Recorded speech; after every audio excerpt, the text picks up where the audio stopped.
students, welcome you all in your subject science. Today we are going to start a new chapter electricity and circuits. चलो electricity, you know that हमारा सब कुछ उसके ऊपर depend है. Okay बिजली विद्युत जिसे बोलते हैं. और सर्किट मीन्स उसका जो पूरा एक स्ट्रक्चर जो परिपथ होता है, मतलब कैसे कहाँ से वो जुड़ा हुआ होता है वो. चलो, we use electricity for many purposes to make our task easier. For example, we use electricity to operate pumps that lift water from wells और from ground level to the roof top tank. Okay, तो हम electricity का बहुत जगह पे use करते हैं. आप सिर्फ अपने आसपास देखोगे तो पता चल जाएगा कि कहाँ कहाँ पे इलेक्ट्रिसिटी यूज़ होती है. जैसे कि आप लिस्ट बनाओगे तो पता चलेगा कि एक तो जैसे यहाँ पे एग्जांपल है कि जो ग्राउंड वाटर है उससे लेने के लिए हम जो डिप वेल हम बोलते हैं ना, तो वेल जो मोटर रख के हम ग्राउंड वाटर ऊपर लेते हैं, या तो जो नल का पानी आता है वो ऊपर हमारे टेरेस के ऊपर जो टैंक है वाटर टैंक उस पर पहुँचाने तक उसमें इलेक्ट्रिसिटी यूज़ होती है, जो इलेक्ट्रिक मोटर है बराबर उससे. या तो आप देखो घर पे किचन में जैसे कि कोई ग्राइंडर, कोई मिक्सर, टीवी, टेप, वो सब इलेक्ट्रिसिटी. यहाँ तक कि ये जो मोबाइल हम जो बात कर रहे हैं बराबर उसमें भी इलेक्ट्रिसिटी होती है. तो electricity is most important. Charge करना पड़ता है ना बार बार, तो that is many uses of electricity. तो आप ऐसे लिस्ट बनाओ और देखो. Okay, what are the other purposes for which you use electricity. और क्या क्या पर्पसेस हैं, list some of them in your notebook. उसके अकॉर्डिंग आप लिस्ट बनाओ कि आपके घर पे या तो आपके आसपास कहाँ कहाँ पे हम इलेक्ट्रिसिटी यूज़ करते हैं. Does your list include the use of electricity for lighting? तो लाइटिंग में आपने नोट किया था, जैसे कि देखो लाइट, जैसे ही रात होती है तो हमारे घर पे लाइट ऑन हो जाती है, तो वो भी क्या है, इलेक्ट्रिसिटी. कभी कभी रात में लाइट जाती है तो कितना प्रॉब्लम होता है ना.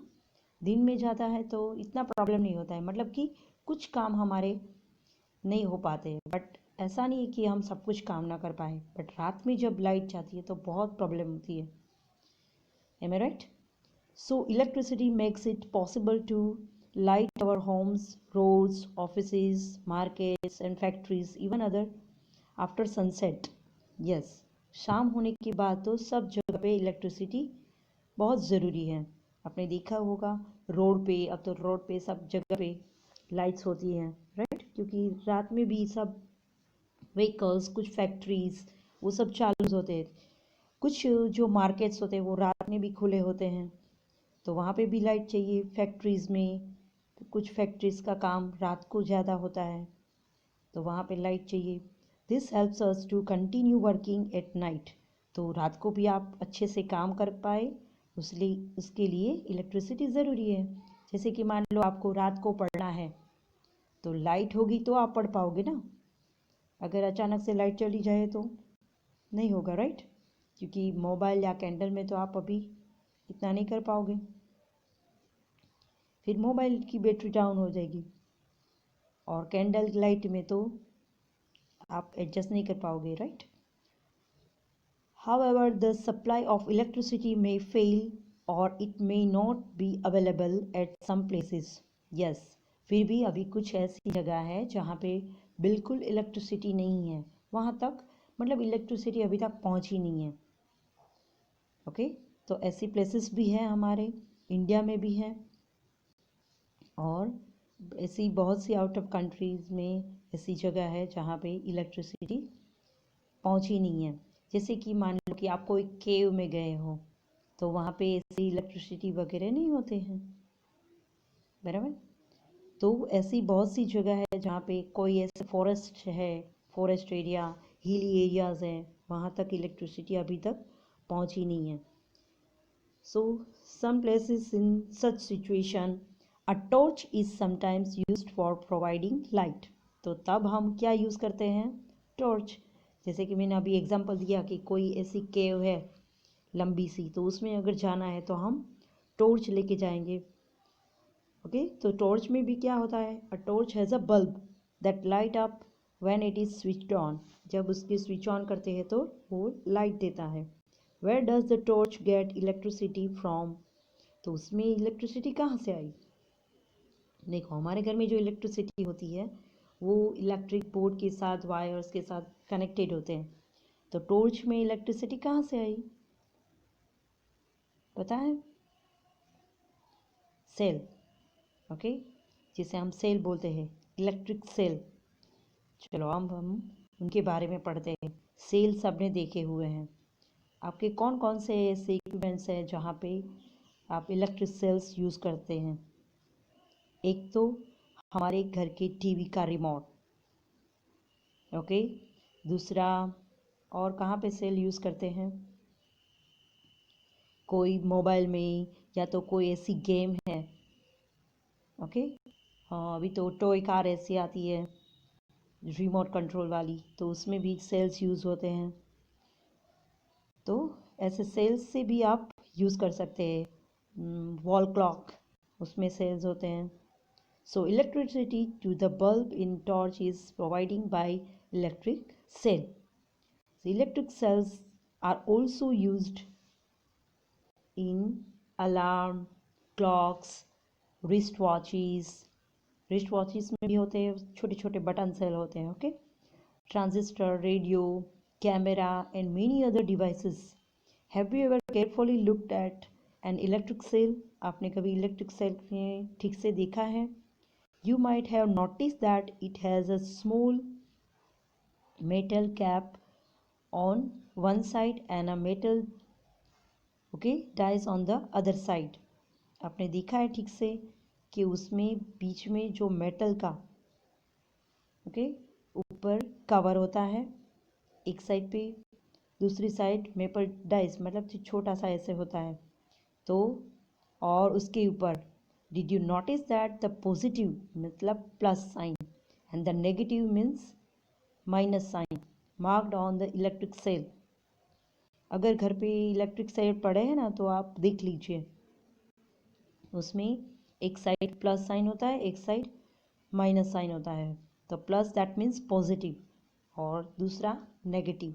उसी हिसाब से हम लोग जब सेल जो हमारे वॉच में या तो रिमोट कंट्रोल में हम लगाते हैं तो वो देख के लगाना पड़ता है। ओके, वरना वो कनेक्टेड नहीं होता है, उसकी सर्किट जो है वो कंप्लीट नहीं होती है। The metal cap is the positive terminal of the electric cell. The metal dies is the negative terminal.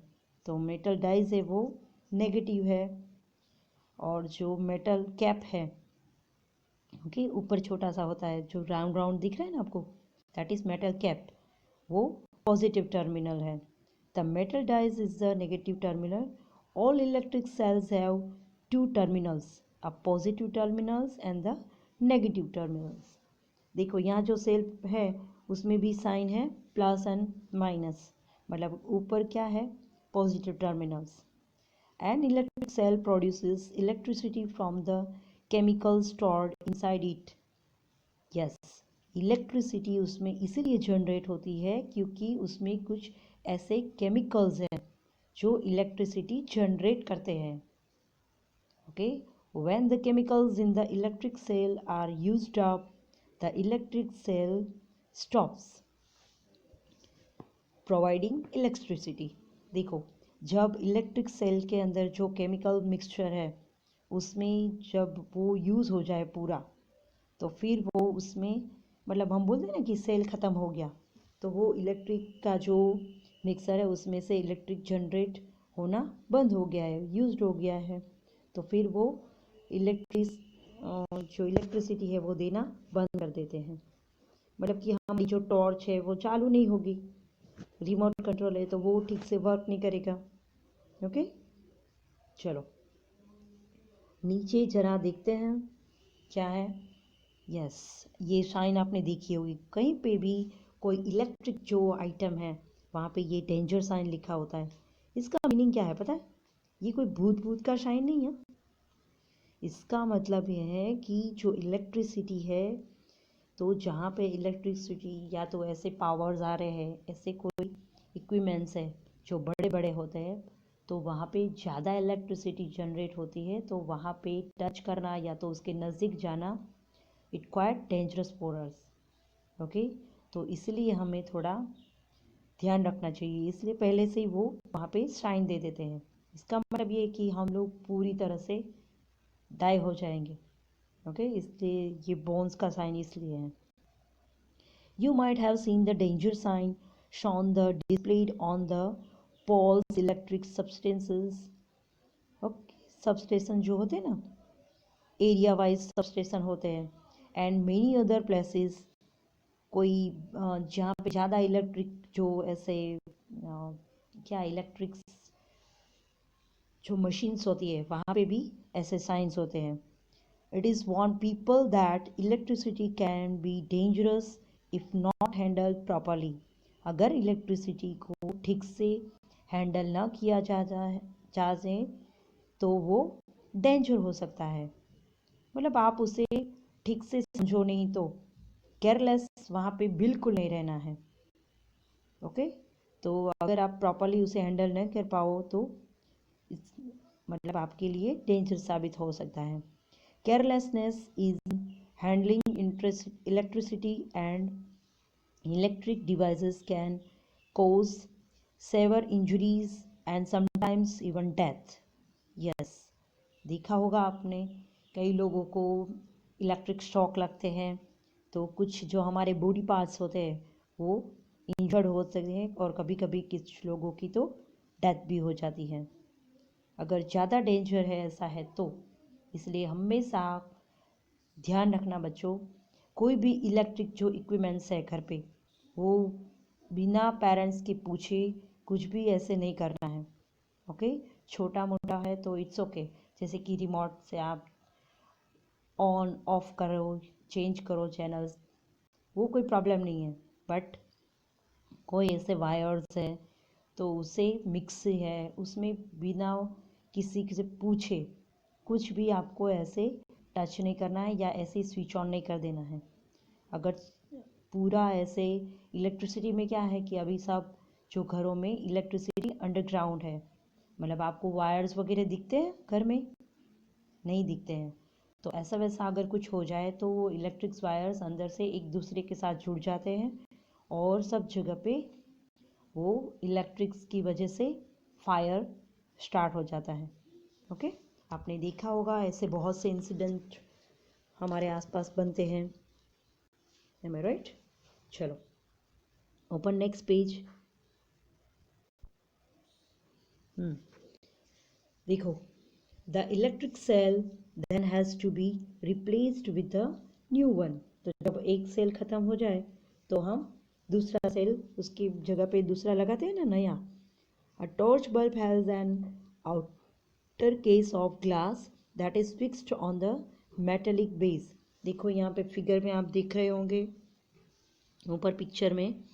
Okay, look at here, यहाँ पे जो ये उसका जो ऊपर का हिस्सा है वो ग्लास से बना है और ये मेटल से बना हुआ, तो उसमें वो फिक्स किया हुआ है।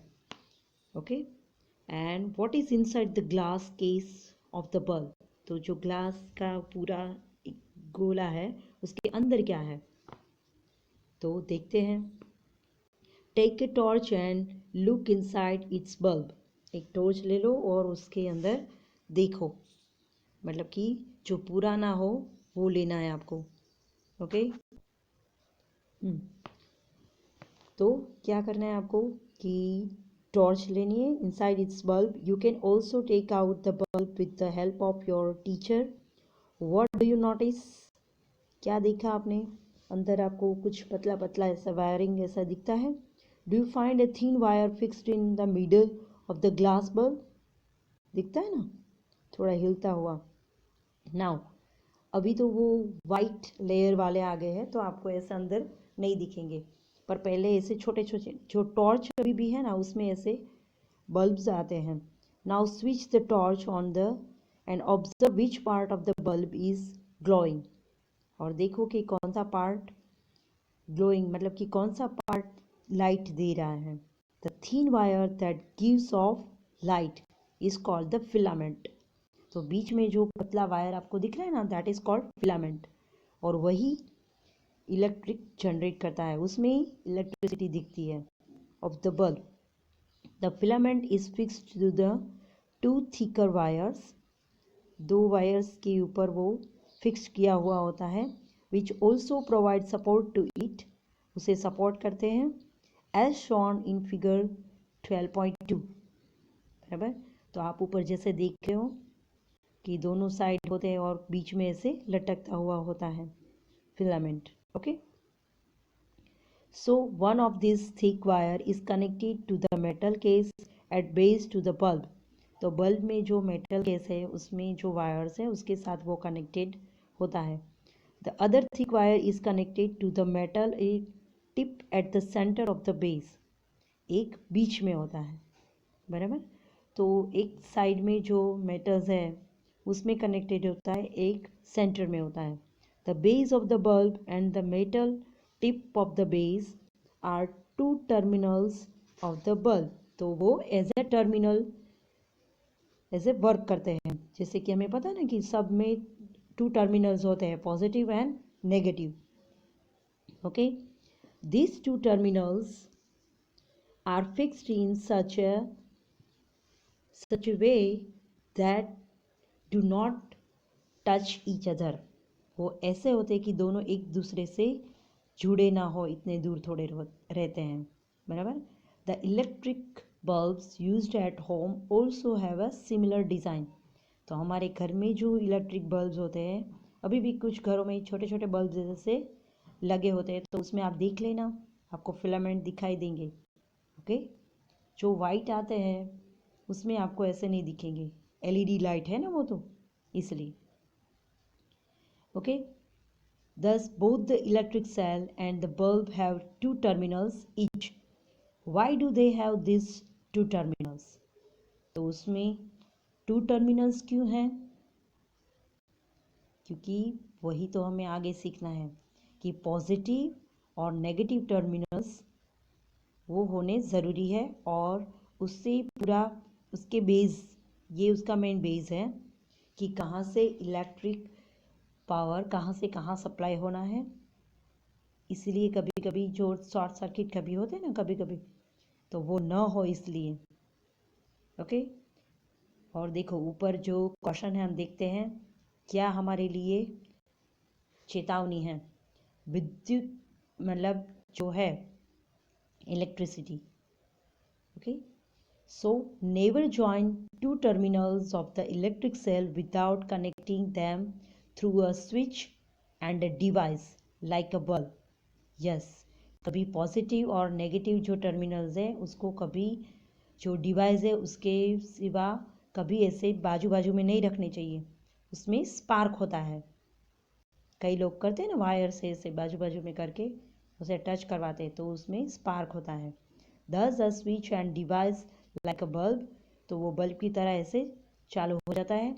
If you do so the chemicals in the electric cell get used up very fast and the cell stops working. तो ऐसे वो स्पार्क हो जाएंगे तो जल्दी जल्दी वो मतलब केमिकल का जो इलेक्ट्रिक सेल जनरेट करने का जो पावर है वो जल्दी ख़त्म हो जाएगा. ओके. तो ऐसे ज़्यादा नहीं करना चाहिए. चलो. A bulb connected to the electric cell. Yes. Bulb, एक बल्ब को आपको जलाना है सेल से. तो कैसे करेंगे? देखो नीचे पहले फिगर देख लो कि एक सेल है. बराबर. उसमें दो वायर्स लगे हुए हैं, दोनों अलग अलग कलर के हैं. एक रेड और एक ब्लू कलर का वायर है. और अंदर से जो आ रहा है वो ऊपर जो रेड और ब्लैक देख रहे हो वो प्लास्टिक कॉटिंग है उसके ऊपर. और अंदर जो वायर है वही एक्चुअल में वायर है, कॉपर वायर. बराबर. और दोनों को ऐसे सेल के साथ जॉइंट करने के लिए वहाँ पे रबर बैंड लगाया हुआ है. फिर बीच में जो बल्ब है उसे वहाँ पे लगाना है बल्ब को। तो बल्ब में जो नीचे मेटल है तो वहाँ पे उनके टर्मिनल्स एक जॉइंट होते हैं और वो फिलामेंट के साथ जॉइंट हुए हैं। हमने देखा ना कि एक जो वायर था वो किसके साथ कनेक्ट था, जो बेस था बल्ब का उसके साथ, ओके, और दूसरा सेंटर में कनेक्टेड था। तो ऐसे हमें बीच में बल्ब रखना है। फिर देखिए क्या होता है, बल्ब ग्लो होगा, लाइट ऐसे होगी। आप कर सकते हैं। Take 4 lengths of the electric wire, okay, with differently colored plastic covering. Remove a little of the plastic covering from each length of wire at the end. देखो जो प्लास्टिक के वायर्स होते हैं ना, उसमें जो ऊपर का कवर मैंने बोला एज इट इज़ कि जैसे ऊपर जो वायर का कटिंग है वो सिर्फ हमें एक तो कलर से ध्यान भी रहे कि कौन सा वायर लेना है, कौन सा कहाँ पे कनेक्टेड हुआ, और दूसरा उससे हमें सीधे वायर्स हमारे हाथ में सीधे टच नहीं होते। इसलिए तो हमें क्या करना है, उस वायर में से ऊपर का जो कॉटिंग है थोड़ा निकाल देना है। जैसे कि यहाँ फिगर में देखो, ये जो यहाँ पे निकाला हुआ है ना थोड़ा सा वायर, तो ये ऊपर का जो प्लास्टिक कॉटिंग है ना वो तोड़ दिया है, तो उस अंदर से कॉपर वायर निकलेगा। ओके, तो ऐसे हमें तोड़ देना है उसमें से, ताकि वो जो कॉपर वायर है वो अच्छे से हमें दिखे। And then fix the export part of 2 wires to the cell and the other 2 of the bulb as shown in the figure. Okay? तो क्या करना है, मैंने अभी आपको बोला कि उसे हमें बल्ब के साथ कनेक्ट करना है और उसका दूसरा जो एंड है वो सेल के साथ। Turn the page. You can stick the wire to the bulb with the tape used by electricals. Okay, electrician से पूछ के, या तो आप ऐसे घर पे छोटा मोटा ऐसे, आपके पेरेंट्स को भी पता होगा तो आप ऐसे कर सकते हैं सेल के साथ। यूज रबर बैंड्स और tape to fix the wires to the cell. Okay, cell से वो वायर हटनी नहीं चाहिए, इसलिए रबर बैंड लगा दो या तो सेलो टेप लगा दो। और जैसे यहाँ पे देखो वायर्स के जो एंड्स है, दूसरे एंड्स कहाँ पे लगाए हैं, बल्ब के साथ। ओके, नीचे टच करवाया है। उससे क्या होगा, now connect the wires, okay, fix to the bulb with those attached to the cell and 6 different ways as have shown in the figure 12.5. Okay, for each arrangement find out the whether the bulb glows or not. देखो यहाँ पे नीचे 6 अलग अलग वे से आपको दिखाया है कि किस पोजीशन में जो हमारा बल्ब है वो ऑन होगा और कब नहीं होगा। तो देखो पहला जो नॉर्मल हमने जैसे बोला था, अगर आपने ऐसे किया बराबर, तो फर्स्ट जो ए है फिगर उसमें क्लियरली दिख रहा है कि वायर के जो एक एजेस है वो सेल के साथ जुड़े हुए हैं और दूसरे बल्ब के साथ, तो वहाँ पे बल्ब ब्लो हुआ। सेकंड फिगर में देखो कि वहाँ पे ऊपर का जो हिस्सा है वो ठीक है, पर नीचे ठीक से दिख रहा है आपको, देखो यहाँ पे थोड़ा सा वायर कट किया हुआ है, तो दैट मीन्स तो जो पूरा सर्किट है वो ब्रेक है, तो लाइट नहीं ऑन हो रही है। फिर थर्ड में देखो, यहाँ पे ये लाइन पूरी ठीक से जॉइंट है, बट यहाँ से वायर कट है तो भी नहीं होगा। ओके, आप डी में देखो, डी में क्या है, दोनों वायर को एक जगह पे जॉइंट कर दिया है। ओके, और ये ऐसे ही है, मतलब टर्मिनल्स तो पूरा नहीं होगा, तो दोनों टर्मिनल्स के साथ जॉइंट होना चाहिए ना, वरना वो पूरा सर्किट कैसे फिक्स होगा। इसलिए यहाँ पे भी लाइट ऑन नहीं हो रही है। अब इसका ऑपोजिट, यहाँ पे दोनों को यहाँ पे जॉइंट किया है कि चलो यहाँ पे कर देते हैं, तो भी वो नहीं हो रहा है। और यहाँ पे क्या कर रहे हैं कि एक जो वायर है, ये ऊपर वाला जो ऊपर लगाया था वो नीचे लगाया और नीचे वाला ऊपर लगाया है, तो कोई प्रॉब्लम नहीं होगी। देखो तो भी बल्ब ऑन हुआ है क्रॉस में, बट दोनों जगह पे फिक्स किया हुआ है, मतलब सर्किट तो पूरी जॉइंट है। ओके, सो राइट यस और no for each arrangement in your notebook. Now carefully look at the arrangement in which the bulb glows. तो A और सिर्फ F में बल्ब ऑन हुआ, बराबर, तो वो अरेंजमेंट ठीक है. So compare this those in which the bulb does not glow. Can you find the reason for the difference? Yes, जैसे कि मैंने बोला कि सर्किट, अभी हम सर्किट के बारे में डिटेल में पढ़ते हैं कि उसकी पूरी सर्किट वो कनेक्ट नहीं हुई है. अभी आप इतना समझ लो कि वायर ठीक से जॉइंट नहीं है, बराबर, पूरा जॉइंट होना चाहिए अच्छे से. बीच में कहीं पे ब्रेक है या तो एक साइड है तो भी नहीं होगा. Keep the tip of your pencil on the wire near the terminals of the electric cell for the arrangement in figure 12.5a. Move the pencil along the wire all the way to the bulb. Now from the other terminals of the bulb, okay, move along. तो pencil, थोड़ी सी pencil से थोड़ा ये wire है वो थोड़ा हटाओ.